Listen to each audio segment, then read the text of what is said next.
Have now. Hello, everybody. Welcome back. This is Church the Roasters Eli. Okay, so um, two questions today, I guess. Well, I mean, it's a series of like four questions, but they can be boiled down to two. And the first one was, does God speak to me personally? Second one was, if God does speak to me personally and he tells me to kill my child, would I? Third one was, if he told me to kill the atheist guy that was asking the question, watch over us always. And the fifth one is, what about when we're on the toilet? Because that's raises intense theological issues, I suppose. Yeah, for the first one, speaking. You could say so. I mean, it's not like you hear an audible voice. I know some people apparently have, and then some people. But for me, it's more like a feeling, you know. Like for instance, I was in this group of godly men, and they were just, being a group of godly men, hanging out and stuff, and happiness that came over. It was like, wow, this is a good thing right now, and you could feel that God was happy right there. Um, and then on the other hand, there was this one issue I had with my little group, and they're being pretty obstinate about doing something, and I felt like God really wanted them to do it, and there was this, again, overwhelming feeling of not shame. It's like of disappointment, and so there was that. So yeah, for me it was always more of a feeling type of thing rather than an audible voice. My sister, she could actually see spirits and stuff, and had a lot of terrifying experiences.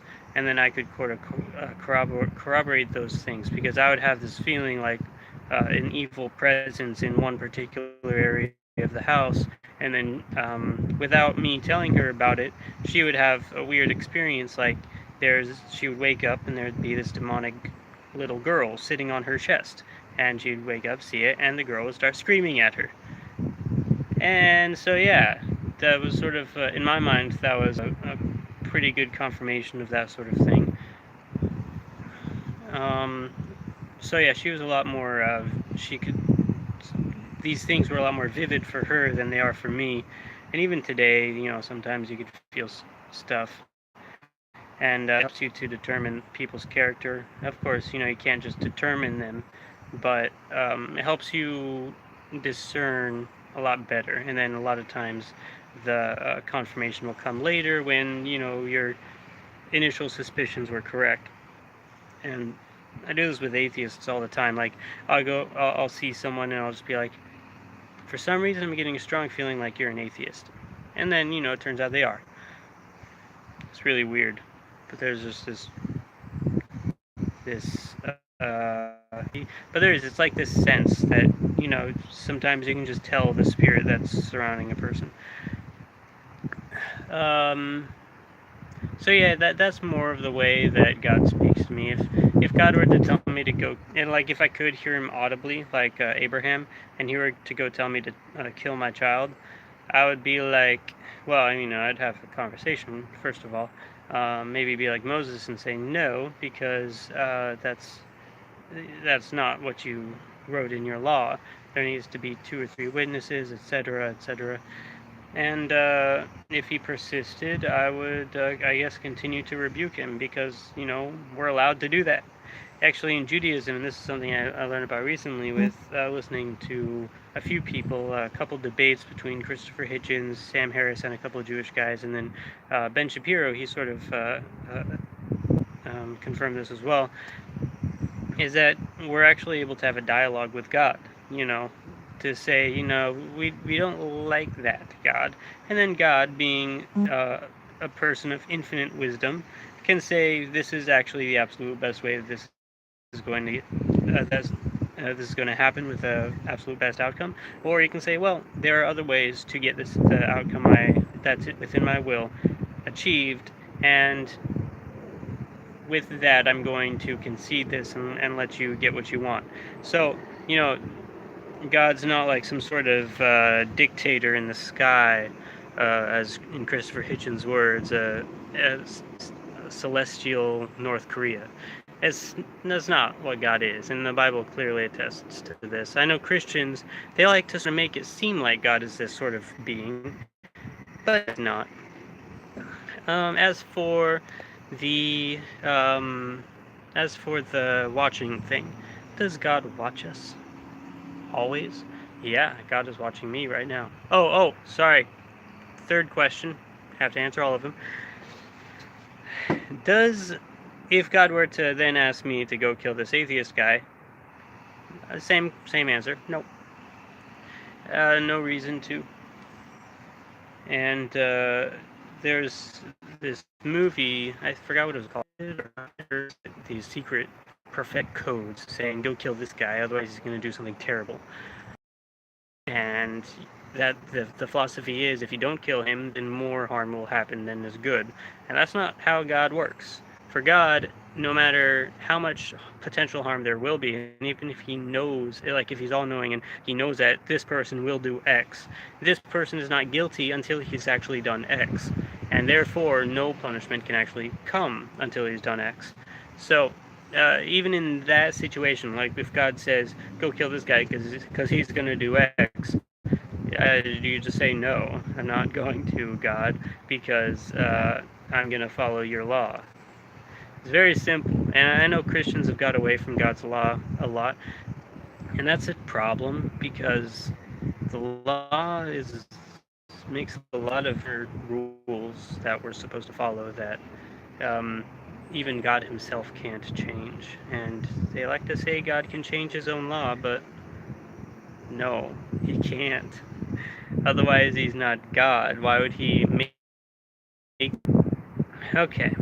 So yeah, the God watching us. Is God watching us? Of course he is. He probably doesn't have like an eye floating around watching every single person. We all get our own eye. It's not a guardian angel, it's a guardian eye. And the eye can shoot little lasers if a demon is coming in to attack us. No, it's not really what it is. It's more like it could be. I like to say we don't know a whole lot about the spiritual realm. Maybe there is an eye floating. I think it's more reasonable to just assume like he invented everything and he's sort of within everything at the same time as completely external from it, which is weird, but it's a Jewish thing, so it's sort of seems contradictory, but if you really think really hard about it until your brain goes numb, it's not contradictory anymore. I'm just kidding about that. No, it works eventually. But anyway, it seems to be more like because the entire creation is part of God, he just has this awareness of what's happening. And so it's not like Big Brother or the Father in the sky that's helicoptering over you and just saying, are you doing your homework? Doesn't look like that. You got that problem wrong. It's more like you're just aware you're doing your homework. And that probably looks like he can see you visually. Probably. I suppose. But it's not the same thing, it's just watching you. And then, does that mean that he doesn't give us our privacy when we're on our toilet? Yeah. We don't get good reason. A lot of bad things happen on the toilet. If you look back in history. In fact, there are a lot of rules about being on the toilet in God's law. Well, maybe not a lot, a few. Like we're supposed to bury our crap. That's an actual law. So yeah, he regulates our toilet use. Anyway, I haven't thought of anything to ask atheists. No challenge. These questions, I guess they were never really any serious questions. Now they're just sort of, they've degenerated into silly questions, and that's okay. We can all mock each other, and it's all fine, because that's sort of the fun part about the internet is we get to mock each other with no negative repercussions, and then still be friends afterwards. Hopefully, I could be friends with with me personally, because I think it's sort of part of the game. It's like, you mock me, I mock you. We are all happy. We get to go home. High five. Say, oh yeah, you pulled one over on me. That was a good one. Of course, off camera. But yeah, that was a good one. Now I got to go write some material or whatever they do in the professional media industry. Yeah. Okay. Have a good day, guys. It's Monday.